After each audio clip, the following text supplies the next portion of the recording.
Welcome back to FM Jeeping. My name is Mark, and today we are going to be doing some half doors for the Jeep Cherokee XJ.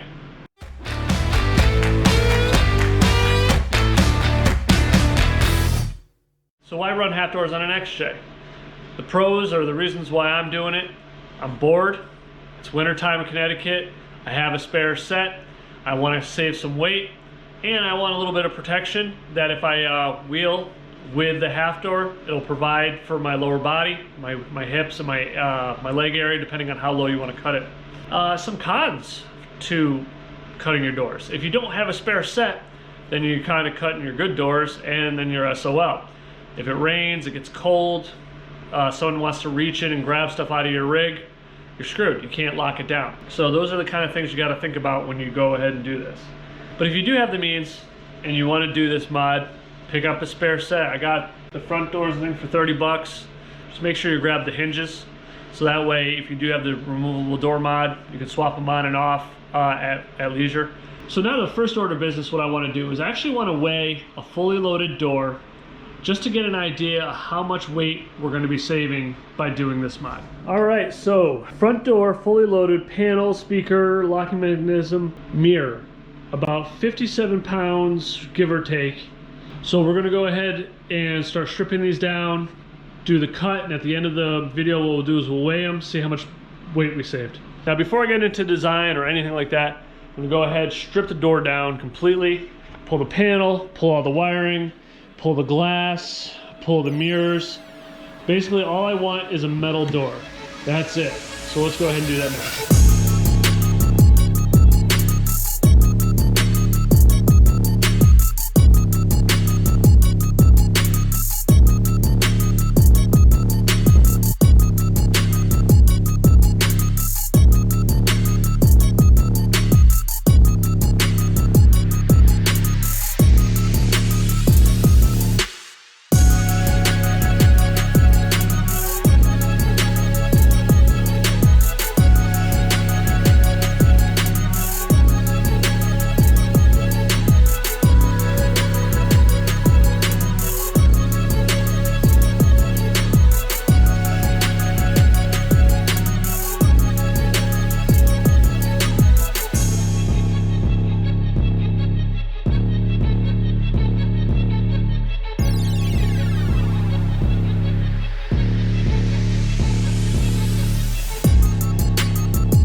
So if you can look in there, see that screw right there? There's two. One, there's the second one right there. I'm gonna go ahead and take those out so I can loosen the glass.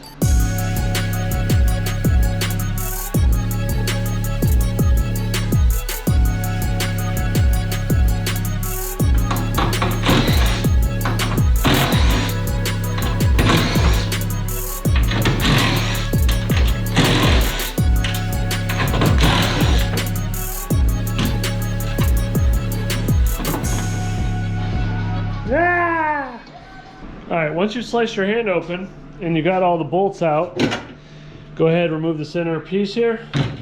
Now let's try to get this window out without breaking anything. Put it down and go out. So the trick to getting the glass out is to have that inner part removed. Undo the two bolts, obviously, and you want to push it down and kind of pivot it out and like to the inside. Seemed to work pretty easy. Alright, so that's pretty much it. I gotta go ahead and get the mirror off, which I forgot how we do it here. Oh, it's a couple Torx bolts. 1, 2, and there's usually probably a third. Yep, so there's 3 Torx bolts, the mirror will come off.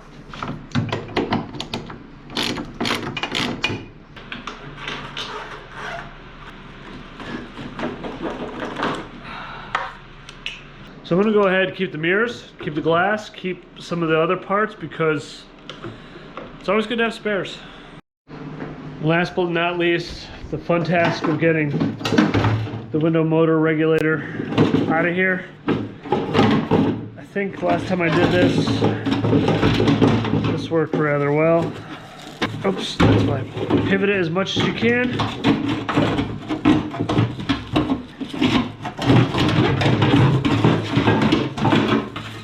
There we go. Done.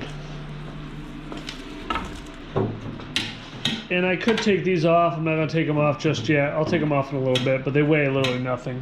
I'm going to go ahead and weigh this one more time, see what the difference is. Check that. I got the window regulator out. I just got to go ahead and get the door check out of here.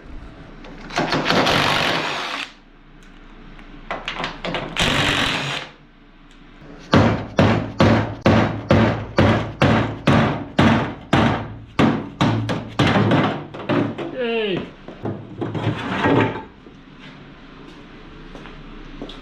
And that's a door check. 39, call it 40 pounds. Already shaved off about 17 pounds. I have one more thing I want to do before I plan my cut, and that is to remove the door handle. So on the front doors, there's this little access panel. There's a 10mm bolt here, and on the inside here, there's a 10mm right there.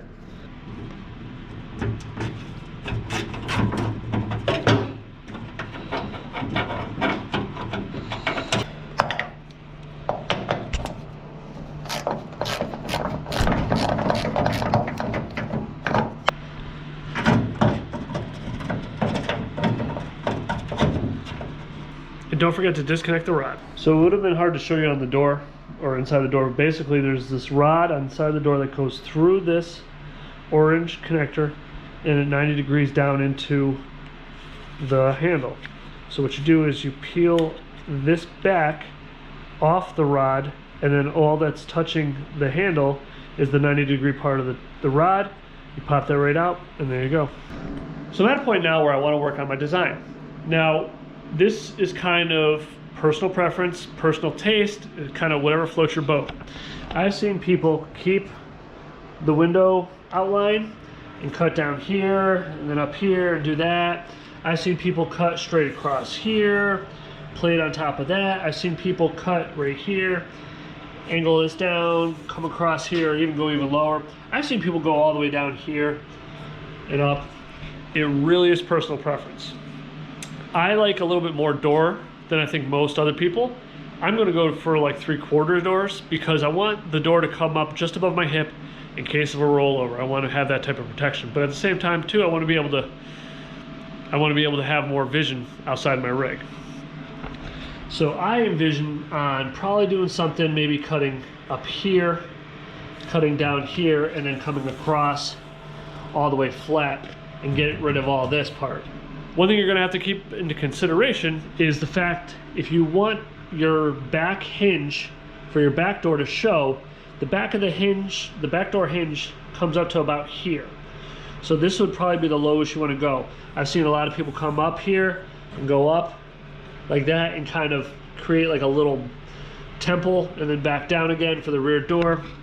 For me, my personal preference is I like to try to keep the body lines of the XJ as much as possible. Now, what I want to do, or what I really like, is this body line right here. I think it really makes the rig. So what I might do is do a cutoff here, or straight across, down, angle down here, and then come across here and go all the way. That way I don't have to worry about my back door hinge. I don't have to worry about my front door hinge.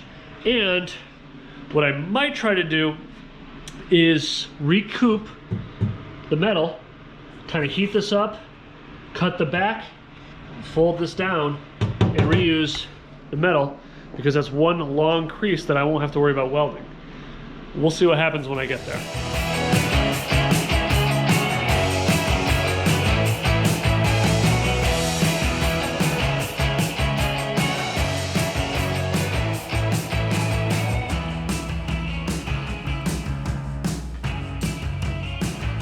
So here's what I think I'm going to run with. I'm going to cut above this line here, or I'm going to basically bend.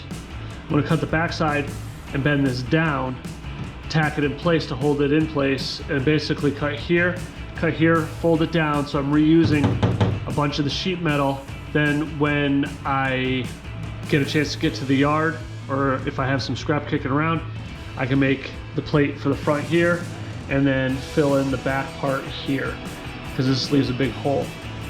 So yeah, I think I'm gonna go ahead and do that. Okay, as I'm looking through this, I'm gonna change my plate a little bit. I'm gonna go ahead and hack this off right here, hack this off here, and be done with that. Then this skin should be easier to move. And then I can focus on cutting the back part here. Maybe that's what I'll do.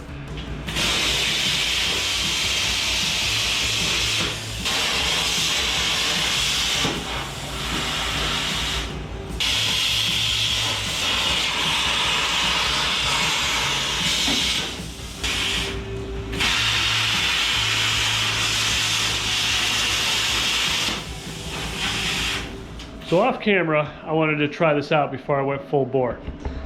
Here's what I have so far. So uncut, cut obviously. So with the way I cut it, I just need the panel here. Can cut one to fit, weld it in. One back here, not very big. What I plan on doing is this overhangs. I want to weld it to the inside here, and then when I'm done, I'm going to try to fold this over to give myself a nice seal and add a little bit of support. Then I just got to figure out what I want to do with the door handles. But to kind of show you what I did, I'm going to go ahead and do the same exact thing on this door right here. Just to kind of get things out of the way, I went and lopped off the door right here and here. It's an extra cut. You don't have to do it. I just like not having it in the way. The door's a little lighter to move around. It's not nearly as cumbersome.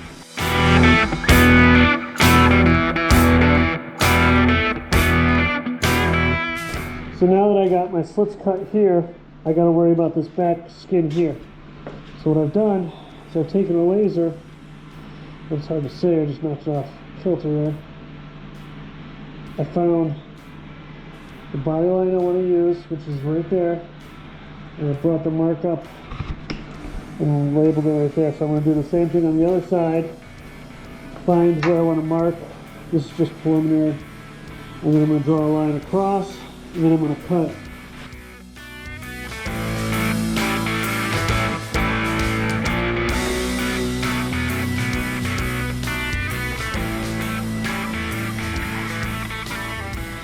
So I'm going to use a cutting disc just to keep this nice and straight. I tend to cut a little bit better with the cutting disc.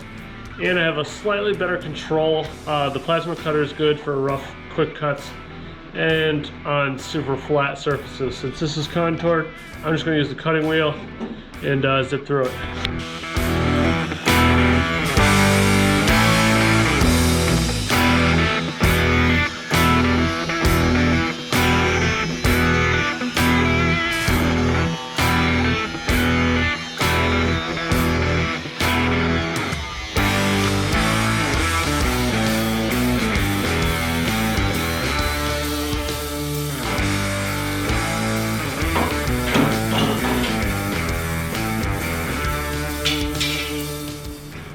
So for now, I'm going to pause on cutting and bending the door and the metal. I'm going to address a problem that I ran into when I did my removable door mod. You can check out my older videos. And that is broken bolts for the hinges. This is salvageable. This little plate in here is held in with a couple pieces of metal that bend out of the way. And this is removable. So you can take this out, throw it in a vise, heat it up, use penetrating oil, and back the bolts out. So before I lock that in place, or before I make it harder to get to by finalizing, the shape of the door, I'm going to go ahead and take that panel out. It's really hard to see. If you look, see it moving? Then there's two little prongs, one right there and then one right there. You bend that out ever so slightly, and this whole plate comes right out. Since I have a nice access to it from the top, I'm just going to use a big old flathead screwdriver. See it. One, two. Okay. should be able to really just lift that right out. And there you go.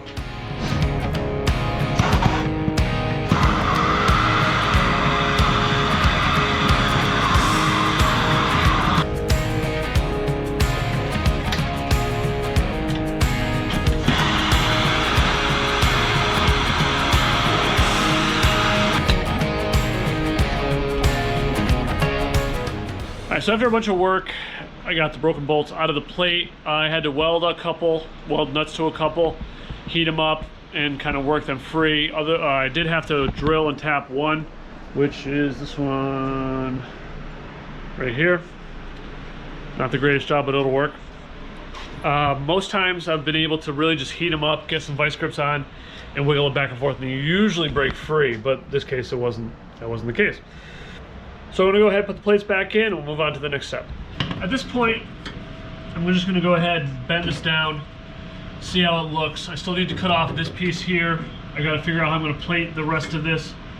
And on the other door I was looking at, the back side is not level or up to par, so I might have to trim a little bit more to kind of get the top, we'll call it the armrest part of the door, where I like it. But I'm gonna go ahead and gently try to bend this at this body line here.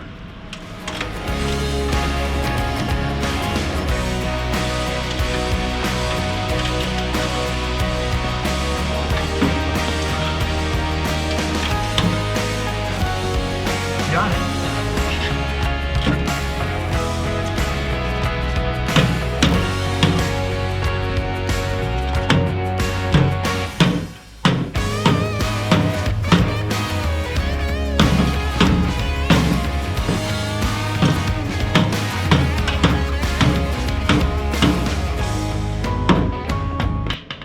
Are you kidding me? This door's already been repaired.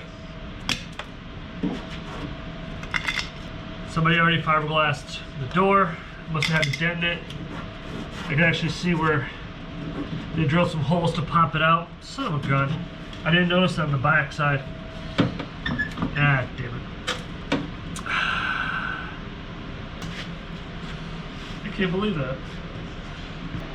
So finding out that this door was once repaired with Bondo and a lot of it kind of took the wind out of my sails right now. I'm trying to figure out what I want to do. I mean, these doors were ultimately being made to be broken and bent anyway, so it's not the end of the world. I'll see what we do from here. I'm kind of interested to see how either they look or the height is going to be good. I want to slap the hinges on real quick, take the door off FM, and just kind of see what we're playing with. All right, so we're in a rig. Door is mounted. There is one slight problem right here that I'm going to eventually address. Is I'm going to have to figure this out. Now, I think even if I bend it down all the way, it's still going to contact, so I might have to trim this part out a little bit. But I think I'm going to want to fold this over and create kind of like a lip, and it actually covers up a lot of the, if you see under here, this gap here, there's another little gap right here, I think. So, but the door moves nice and smooth. That's good. I'll know more when I'm able to close it. So, onward and upward. All right, so the door's gonna come off one more time. I'm gonna trim right here, cut this little nubby off so it's level like the other one. See how the other one doesn't have it up here? Then, clean up the bottom underneath here and weld this down so it doesn't go anywhere, and then plan on folding this lip like 90 degreeing it around here and down here, and then I might just rivet it in. Don't know yet. We'll see what happens. I'm gonna go ahead, I got everything clamped down nice and tight. I'm gonna weld these two recessed areas right here. I'm gonna clean up my whoopsie where I went a little too far. By a little, I mean like probably about 8 inches. And then when that's done, I'm going to fold this down, and it makes a nice little lip. I've already rounded out the edges. Fold it down, drill it, and I'm going to rivet it. Just because, you know, welding sheet metal is not fun. And to be honest, riveting is going to be a lot faster, and I'm not going to warp the metal nearly as much. So let's weld this thing.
So I think I left off, we had just done the riveting. We folded everything over, we riveted the panel. So now there's no real sharp edges. I am gonna sand all this down and clean it up, but there's no real sharp edges. I've since mounted the door back on the Jeep. I did need to, on this door, everything lined up okay. On the passenger side door, I did have to shim the hinge out a little bit. I put a washer between the door and the hinge because the striker was getting caught on here as opposed to in the center. So it was rubbing on here and it wasn't releasing very well. So that's just something to kind of keep out, especially if these are donor doors. If it's your factory doors, you're going to reuse all your hardware and it should line up as long as you keep it in the same spot. So up until this point, I've been using the factory rods to open the door. There's one that and this is strictly by accident, that's on the top. If you push down on it, it opens the door. There's also this one right here. If you pull on it, it opens the door. But I want a handle. So to kind of keep, my kids are jumping upstairs. To keep the cost down on this project, which right now I'm invested roughly about 30 bucks in, which were the cost of the doors, I'm gonna reuse what I have kicking around. I was given a toolbox off a truck that had these on there. The only thing was that there was no keys for it, so I opted to place these. So I had these kicking around. So what I'm gonna do, I don't need to have a lock on these, so I'm gonna hack the lock off, re-drill 2 of the mounting holes, and mount it on the inside of the door. Now the plan is to put it right about here because it's roughly the same size. I might have a little bit of overlap. I might need to trim this up a little bit. But I'm going to take the factory rods, bend them to the length I need. I've already tested. I've already retested the plastic retainers that go in here to here. Those go in. When I push the rod in, it opens these up and it stays in. So next order of business, I'm gonna drill out or grind off these spot welds and pull off this piece here. Then I'm going to hack off this lock and mount this in the door.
So now that I have my handle pretty much roughed in where I want it, just gotta make sure it's square and everything's good. There's 2 rods that are in the door. There's this long one here that I've already straightened that I was originally gonna use because I was gonna put the handle here. But it's too far. It's in a good spot, but I would have had to get more rod. Once again, I'm trying to keep this, you know, budget friendly. This rod, the other one that goes over, was originally going to be too short, but this is actually pretty close to what you're going to need. So what I'm going to do is straighten this in the vise. So I'm going to straighten this rod, which is a lot shorter than the other one, in the vise.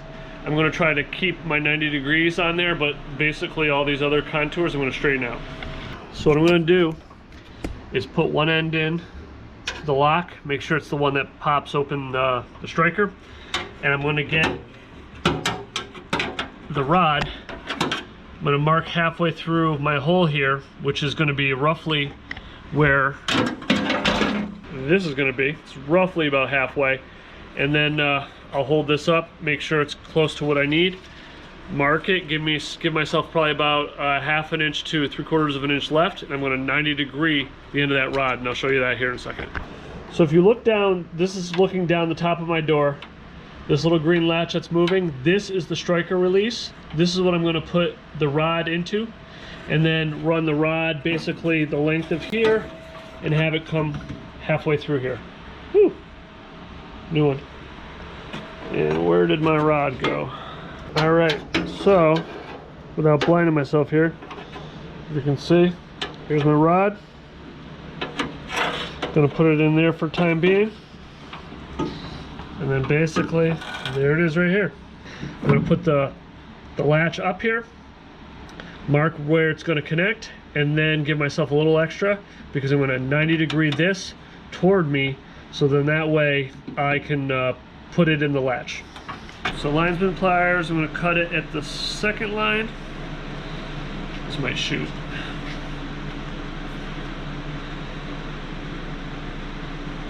Okay. The rod they use is kind of, it's some weak stuff. You can only bend it so much before it starts to break, and if you start to bend it really extreme, it will break. So to kind of combat that, I'm going to go ahead and heat it up a bit.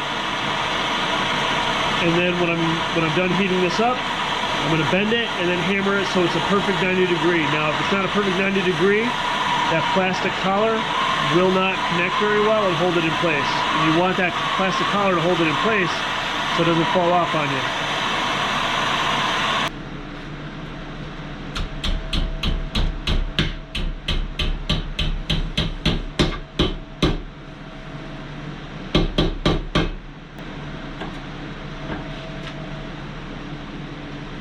Let that cool off real quick. Let's use what nature gave us.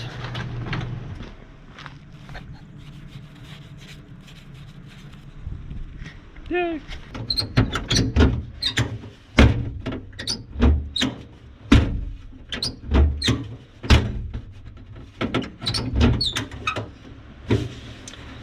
I probably could shorten this a little bit, but I think it'll be all right.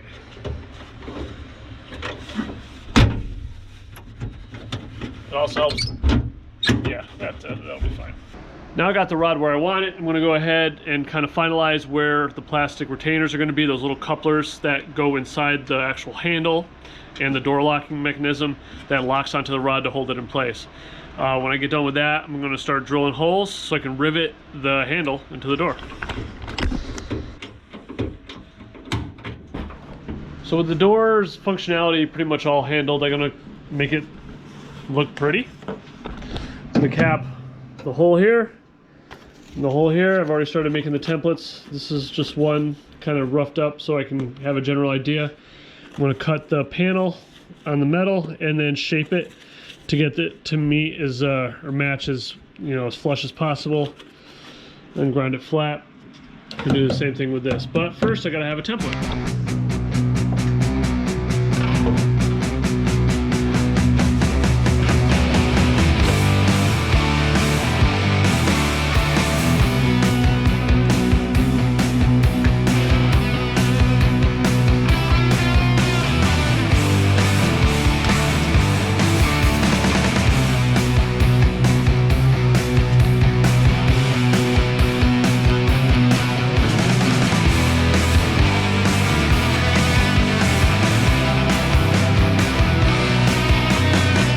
So I was going to use a plasma cutter to cut these out, except for it's like 10 degrees outside and my compressor said not going to happen today.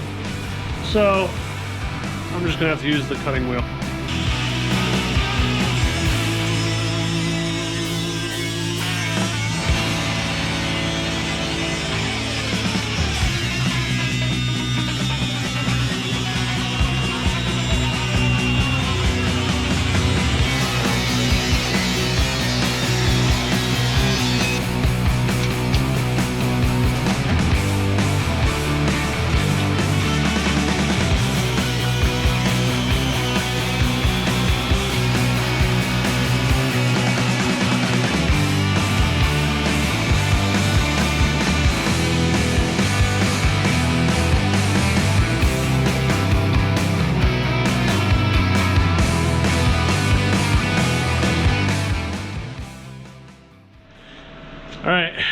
so here's where I'm at. Pulled the door off. I got my panels. They're my caps, we'll call them panels. I'm gonna clean them up. Clean up the grinding area or the welding area here. And literally I want a little bit of overhang so I have something to weld to. And then I'll eventually just kind of, I'll sand it down nice and flush. Same thing with the rear. All this is ugly as sin, but I'm gonna grind this down and sand it. And then I gotta spend, I'm gonna try to build a pad for this, and it'll actually cover.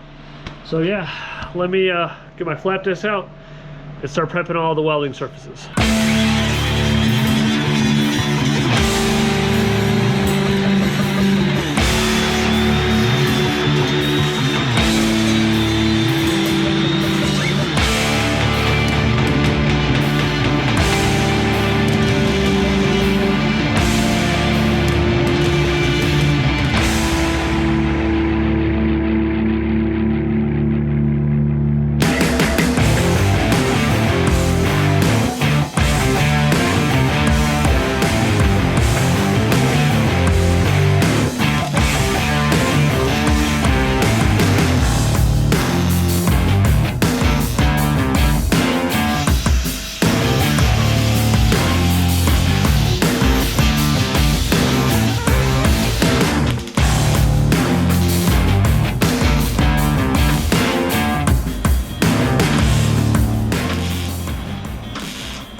So it's a couple of weeks later, and truth be told, I forgot where I left off. I finally was able to get FM out of the garage.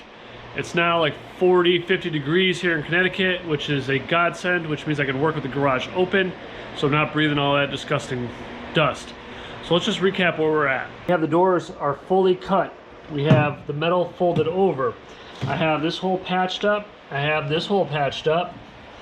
And we have our trailer toolbox handles installed and working. Now basically, I gotta go back in, clean up all these welds, grind them down nice and flush, try to make it look as pretty as possible. Although, like I said earlier on in the video, I got plans for this part right here, so you won't actually see this too much. But basically what I'm trying to do is make this roughed up area look a little bit more like this. I still gotta go back. I'm gonna fill this in with a little bit of Bondo just to smooth it out. But this is all smoothed out, ground down. Same thing back here. I'm gonna fill in a couple spots with a little bit of filler and call it a day. So this is where I insert a time lapse of me grinding down a door.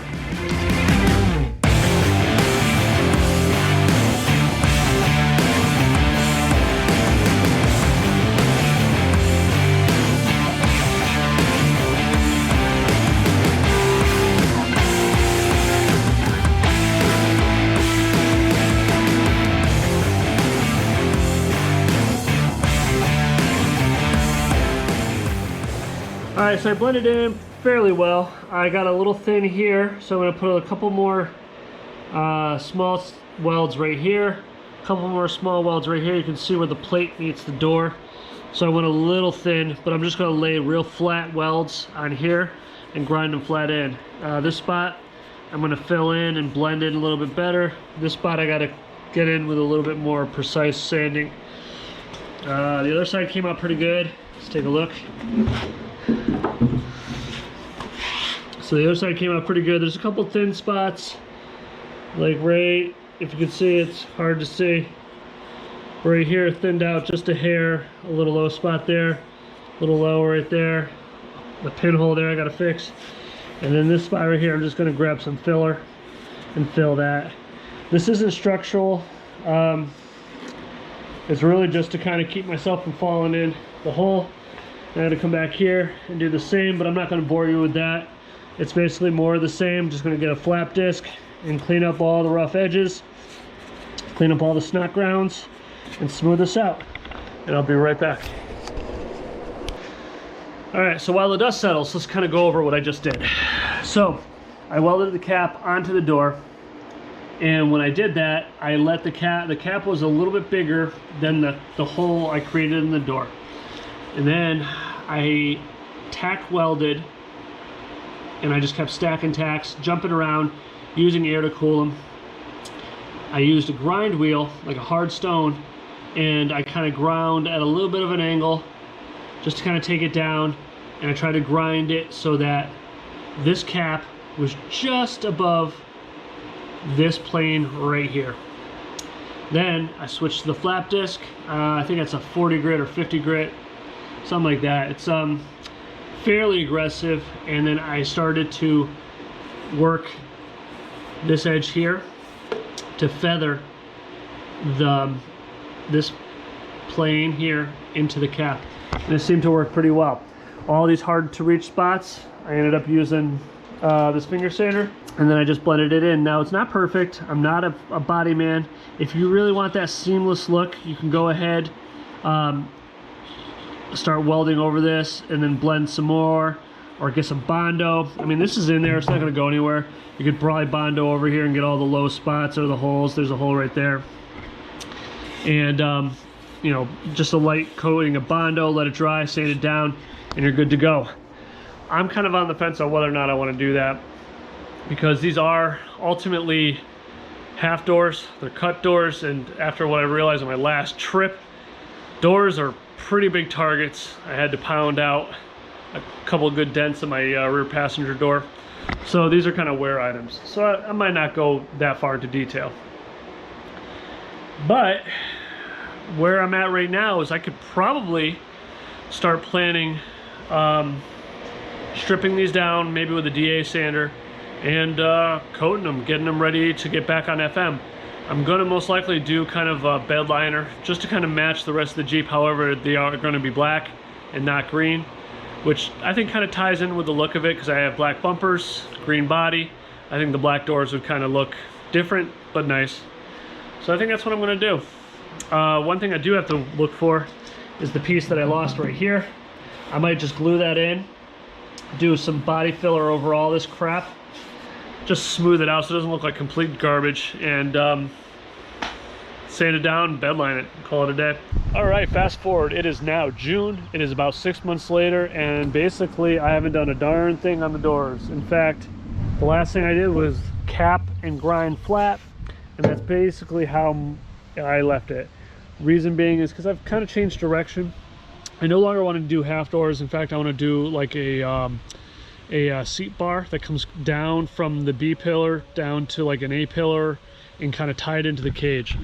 That way I get my protection, I get a little bit more rigidity in the cab, and I can still see everything basically where the door would be. Now, not to say that that wouldn't work with the half doors, but to be honest, I wasn't totally feeling the project, which is kind of why I abandoned it 70% of the way through. It's not something I like to do. However, I felt that there was there's some things that people could take away from in terms of the way I put this together, which is why ultimately I'm putting this video out. So if you have any questions, comments, concerns, criticisms, leave those down below. And like always, we'll catch you on the next one.